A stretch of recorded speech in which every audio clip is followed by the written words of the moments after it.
Thanks for bringing me on board, Commander. I knew working with the Spectre would be better than life at CSEC. Have you worked with the Spectre before?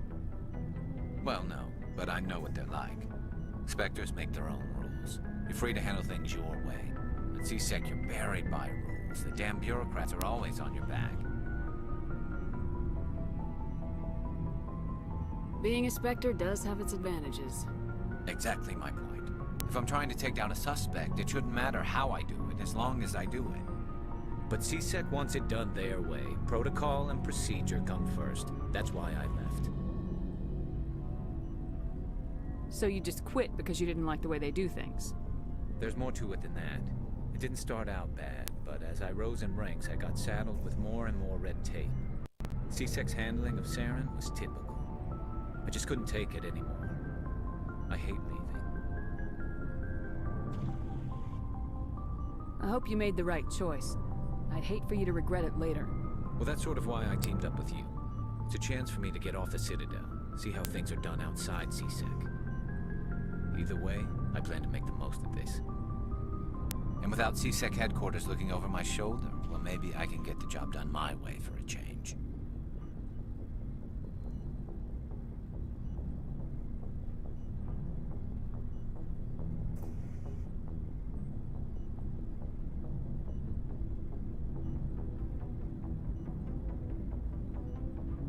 If getting the job done means endangering innocent people, then no. We get the job done right, not fast. Got it? I wasn't trying to. I understand, Commander.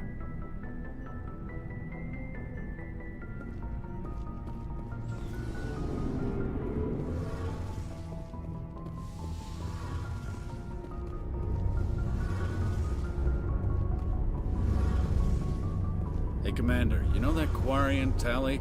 She's been spending all her time down here asking me about our engines. I'll tell her to leave you alone. What? No, she's amazing. I wish my guys were half as smart as she is. Give her a month on board and she'll know more about our engines than I do. She's got a real knack for technology, that one. I can see why you wanted her to come along.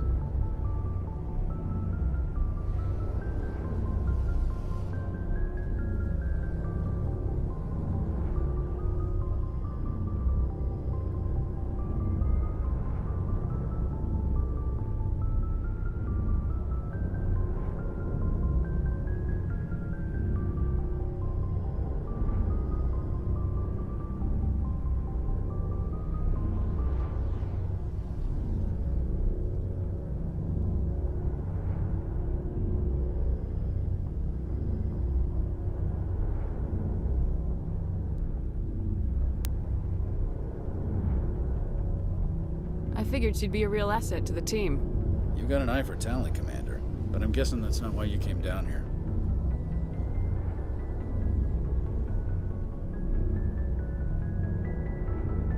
Fill me in on the IES stealth system. How does it work exactly?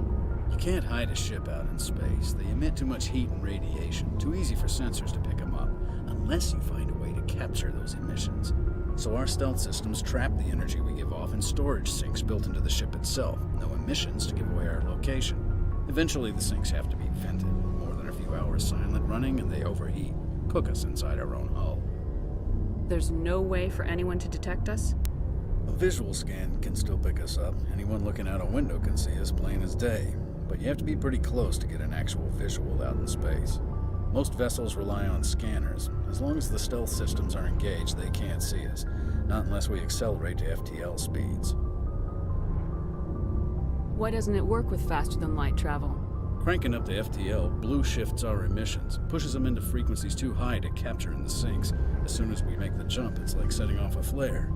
Sensors can pick up our location whenever we enter or exit FTL flight, but for short-range missions, our stealth systems are amazing, and we've got the only one.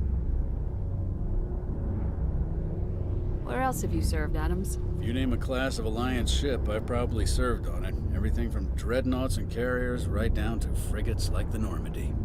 My last assignment was on the Tokyo, only a cruiser, but she was a good ship. Couldn't hold a candle to the Normandy, though. I want to know more about the Normandy. She's the best ship I've ever served on, probably the fastest vessel ever designed. And she's the only one using the new Tantalus drive core.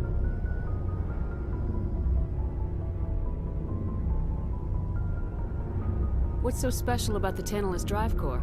Proportionally, it's about twice the size of any other vessel.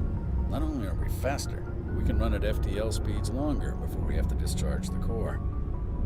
Carry on, Adams.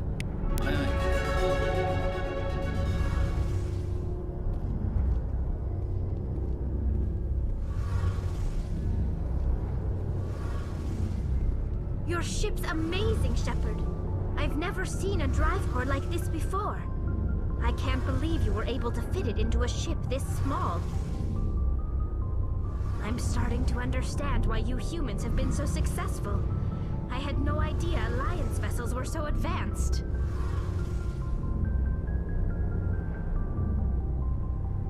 The Normandy's a prototype, cutting-edge technology. A month ago, I was patching a makeshift fuel line into a converted tug ship in the flotilla. Now, I'm sitting on board one of the most advanced vessels in Citadel space. I have to thank you again for bringing me along. Traveling on a vessel like this is a dream come true for me. I had no idea you found ship technology so interesting. It comes with being a Quarian. The migrant fleet is the key to the survival of my people. Ships are our most valuable resource. But we don't have anything like this. We make do with cast-offs and second-hand equipment. We just try to keep them running for as long as we can. Some of the fleet's larger vessels date all the way back to our original flight from the Geth. I can't believe your fleet's still using ships that are 3 centuries old. They're constantly being repaired, modified, and refitted. They aren't pretty, but they work. Mostly. We've tried to make ourselves as independent as possible on the flotilla. Grow our own food, mine, and process our own fuel.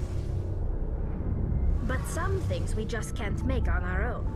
A patch to maintain the hull integrity requires raw materials we just don't have. That's why our pilgrimages are so important. I want to know more about the pilgrimage. When my people reach maturity, we leave our birth ships and seek acceptance with a new crew. It's necessary to maintain genetic diversity among the fleet. But no ship wants to accept someone who will be a burden on them. So, to prove our worth, we embark on a pilgrimage. We set out alone, leaving the flotilla and our families behind us. We only return once we have found something of value we can bring back to the fleet. This is presented as a gift to the captain of the respective ship we wish to join. If the gift is accepted, we are welcomed into the crew.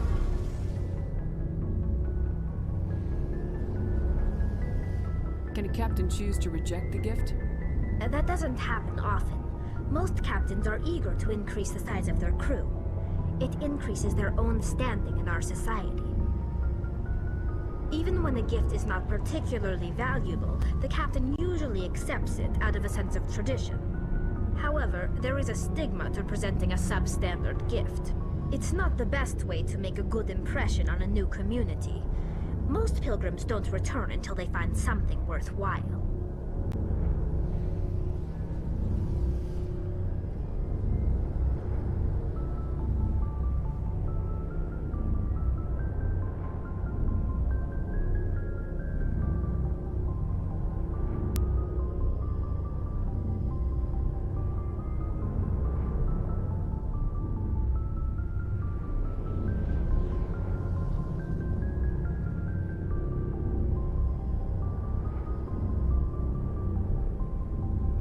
They just send you off alone.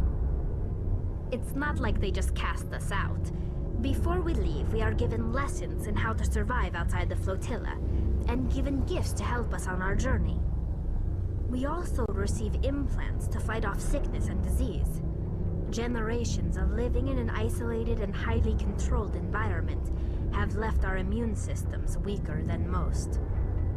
By the time we leave the fleet, we are well equipped for the pilgrimage. This is a rite of passage for all Quarians. If it were dangerous, our numbers would suffer. Virtually every pilgrimage ends with a triumphant return and the ritual presentation of the gift to one of the fleet's captains. I want to talk about something else. Like what? I want to know more about the Geth. I doubt I can tell you anything you don't already know. It's been almost 3 centuries since they drove my people into exile. All I know is the story of their origins. what they were when we created them, and how they turned on us. Interesting. The Geth were originally created to serve as an automated manual labor force. Initially, their intelligence was as limited as any VI. Over time, we made small modifications to their programming to allow them to perform more varied and complex tasks, bringing them closer and closer to true AI status.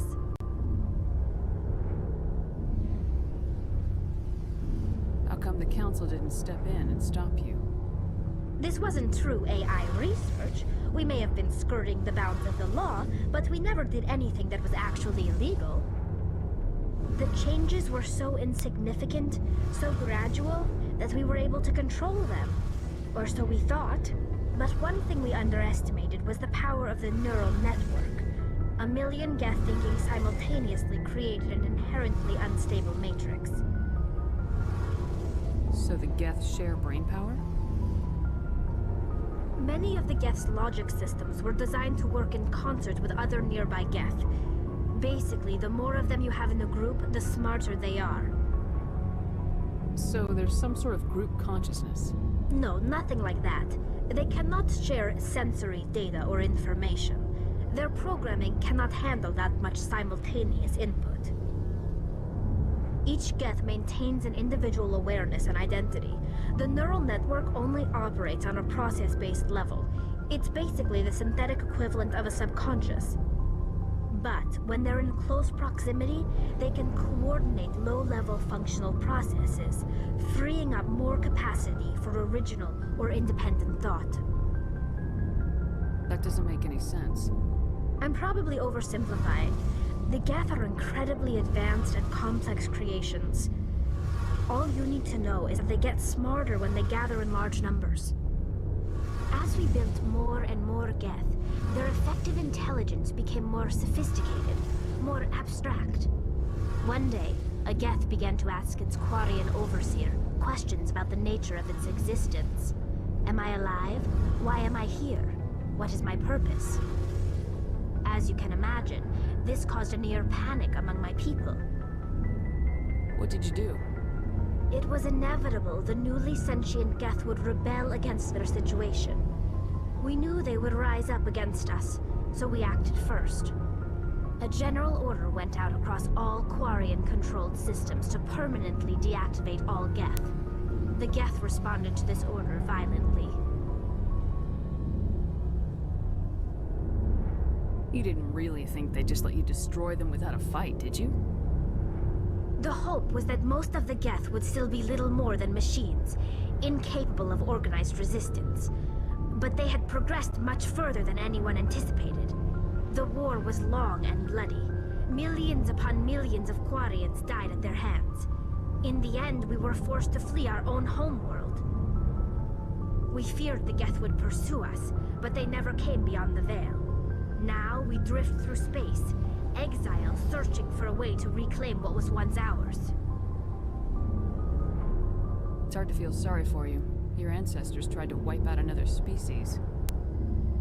We made a mistake when we created the Geth in the first place, but we did not make a mistake when we went to war against them. If we had not acted, they would have wiped us out. They're a synthetic life form. They have no use for organics. None.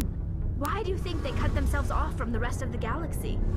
Why do you think they've killed every organic being who's ever tried to contact them? They didn't kill Saren. What does that tell you? The Geth are not innocent victims in all this. They're the enemy. They want to destroy us. Not just the Quarians. All organic life. That's why they've joined up with Saren. And that's why we have to stop him. Tell me about your people. Our lives aren't easy. Resources are scarce, and we are constantly on the move.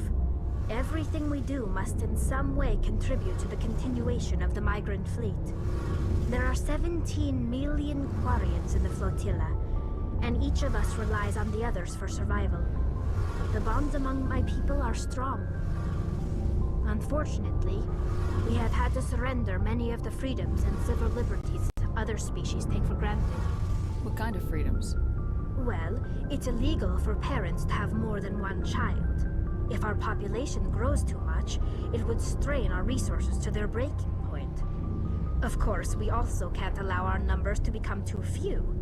If our population is in decline, the rule against single births is temporarily repealed. In extreme cases of population decline, incentives are even offered to encourage multiple births, though the Conclave hasn't had to take such measures in nearly a century. That's your government. The Conclave is our civilian branch of government. Each ship can elect a representative to serve on the Conclave and make decisions that affect the fleet as a whole. On matters that affect an individual ship, however, the captain has the final say. It's a tradition that dates back to the early days, when the fleet was governed by martial law. Fortunately, most captains nowadays are smart enough to have an elected council from their crew to give them advice and guidance. So the ultimate power rests with elected officials? In practice, the Conclave and the respective council for each ship tend to set the rules that govern our daily lives. But in theory, we are still under military jurisdiction. The 5 top-ranking military officials in the fleet serve on the Admiralty Board. These 5 have the power to overrule any decision by the Conclave in case of emergency. To do so requires unanimous agreement among the Admiralty, and they can only do this once. After that, the entire board must resign their posts. It's a safeguard that served us well. In nearly 3 centuries, the Admiralty Board has only overruled the Conclave 4 times. I should go. See you later.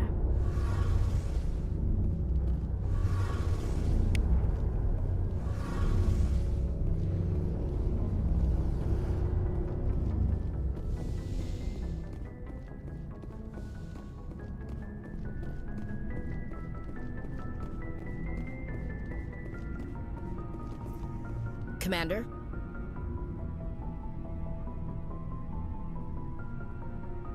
What's your opinion of the last mission? Kinda wish you'd got there sooner, Commander.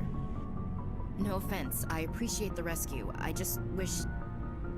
You wish we'd been able to save the rest of your... Yes, ma'am.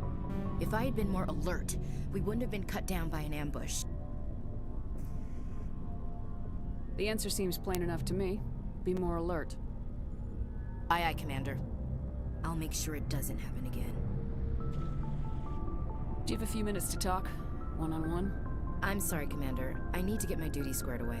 I wouldn't mind talking more later, though. Dismissed, Chief. Ma'am.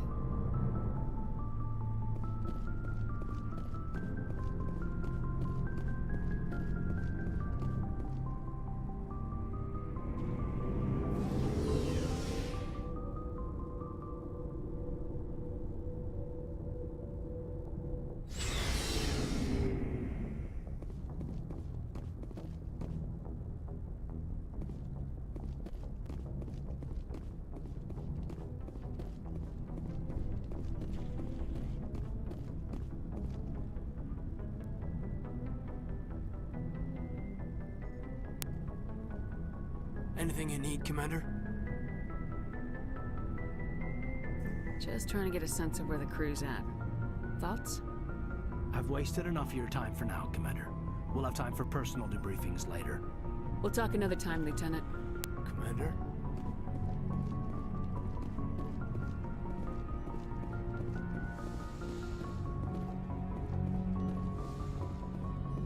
Yes, Commander? Is there something you need? How did you end up serving on an Alliance ship? I enlisted right out of med school. I wanted to... But humanity needs the Alliance if we want to keep expanding through the Traverse. And the Alliance always needs good doctors. So I stayed on to do my part. I should go. Goodbye, Commander.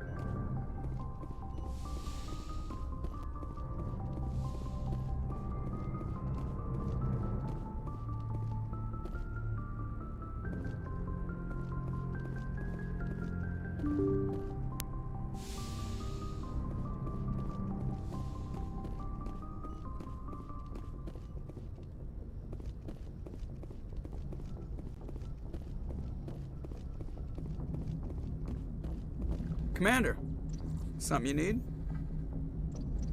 How's the Normandy performing? Is she everything they said she'd be? She's the best ship in the fleet, if you've got a pilot who knows how to handle her. Balance isn't what you'd expect. Takes a while to get used to that oversized drive core we got stuffed in the back, and her power can sneak up on you if you're not careful. The Normandy's probably too much ship for your average Alliance pilot, Commander. Lucky for you, I'm anything but average. I like to know my crew. Mind if I ask you a few questions? I can see where this is going. You did a background check on me, didn't you? Well, I'll tell you the same thing I told the captain. You want me as your pilot. I'm not good. I'm not even great. I am the best damn helmsman in the Alliance fleet. Top of my class in flight school, I earned that. All those commendations in my file, I earned every single one. Those weren't given to me as charity for my disease. I'm sorry, Joker. I didn't even know you were sick.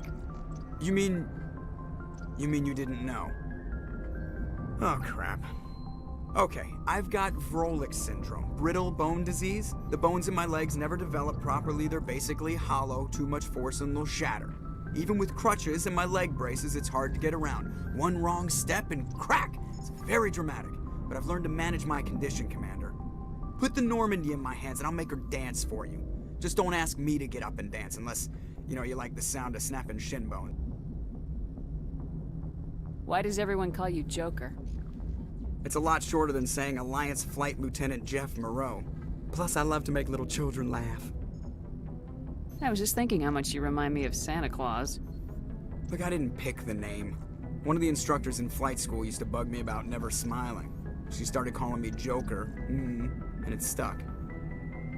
Why didn't you ever smile? Hey, I worked my ass off in flight school, Commander. The world's not gonna hand you anything if you go around grinning like an idiot. By the end of the year, I was the best pilot in the academy, even better than the instructors, and everybody knew it. They'd all got their asses kicked by the sickly kid with the creaky little legs. One guess who was smiling at graduation?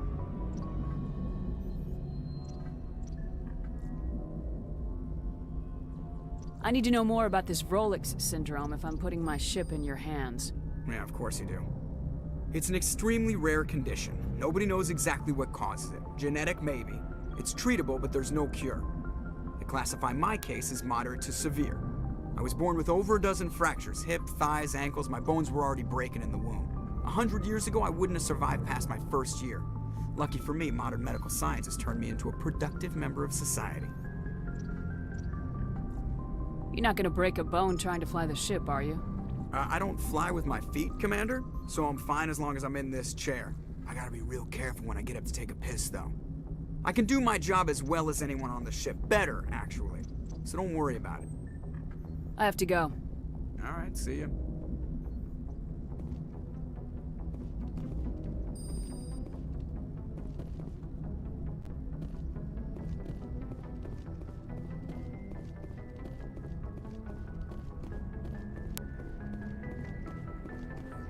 Yes, Commander? Carry on, Presley. Yes, ma'am.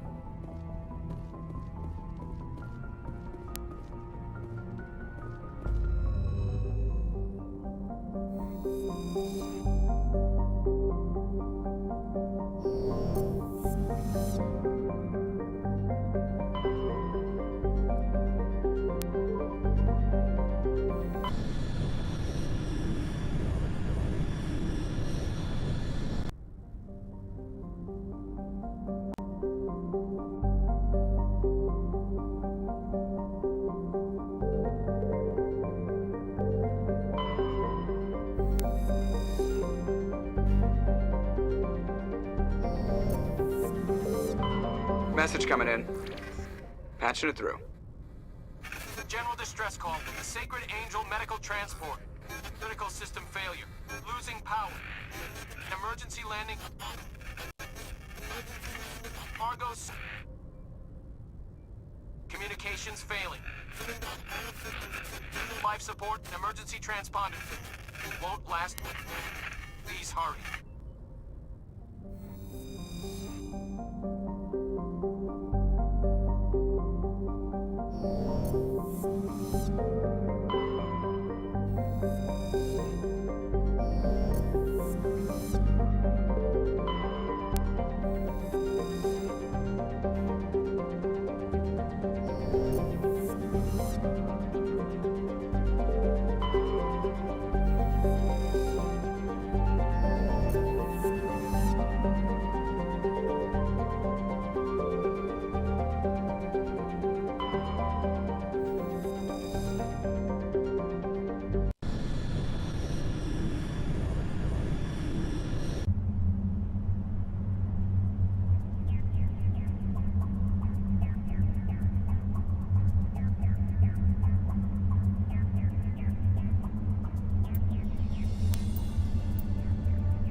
Heading out.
signals coming from that downed ship.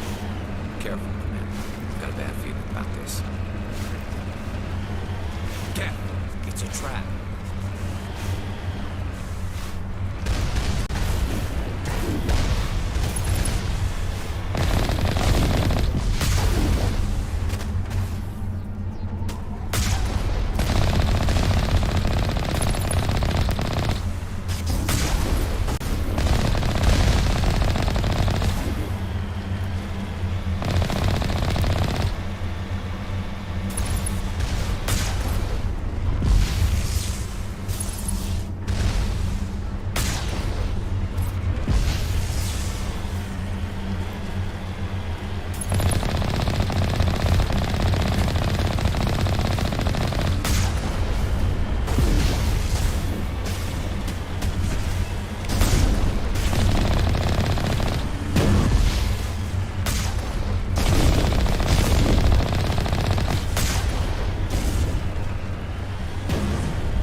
On my way.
I'm on my way.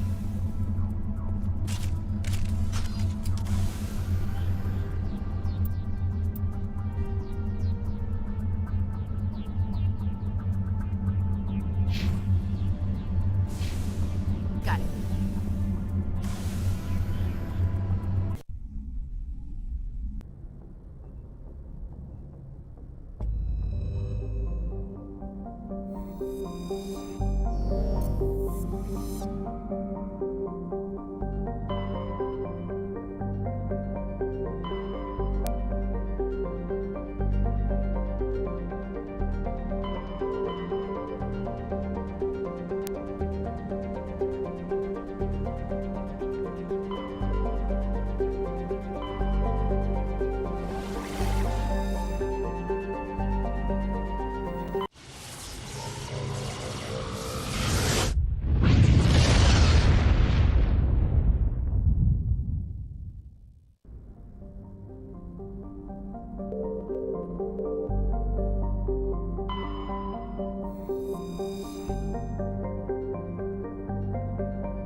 Eat this!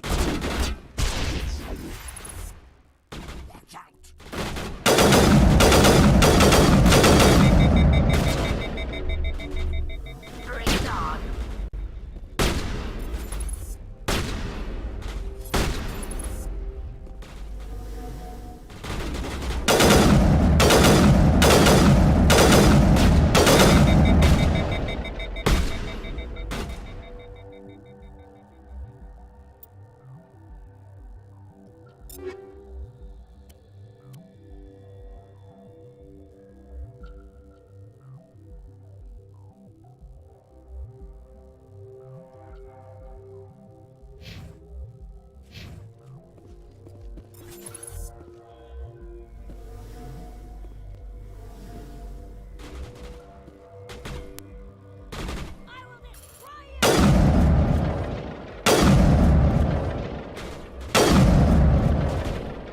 I need a target.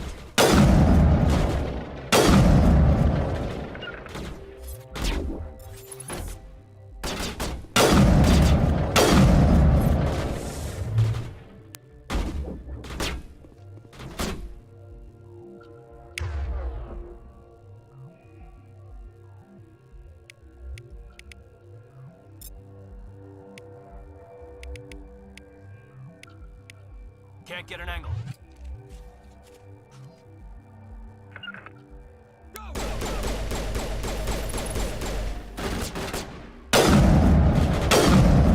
Target up.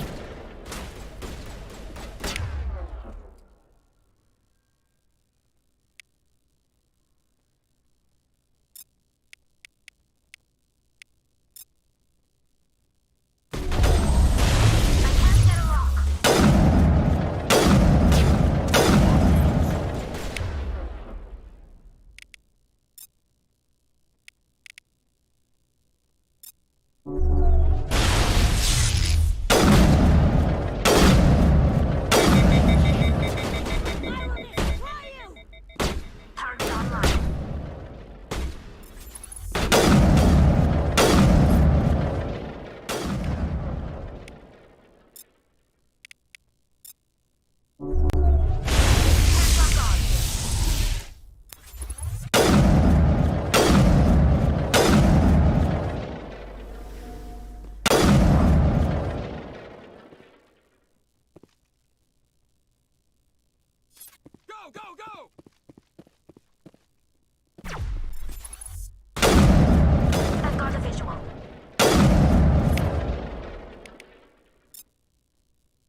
patching you up.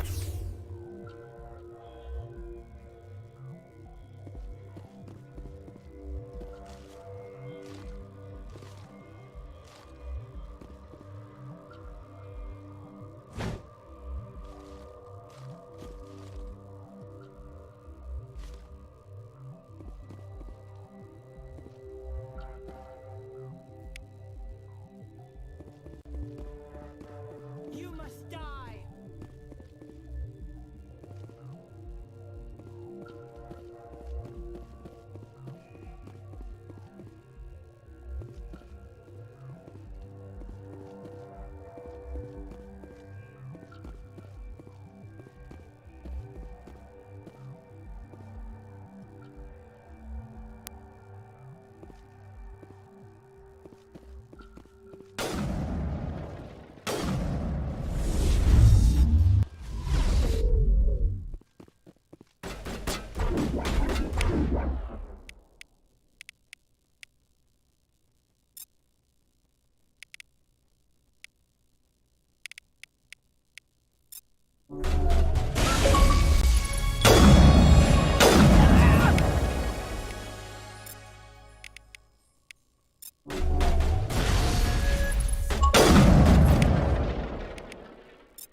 Negative contacts, Commander.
my way.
You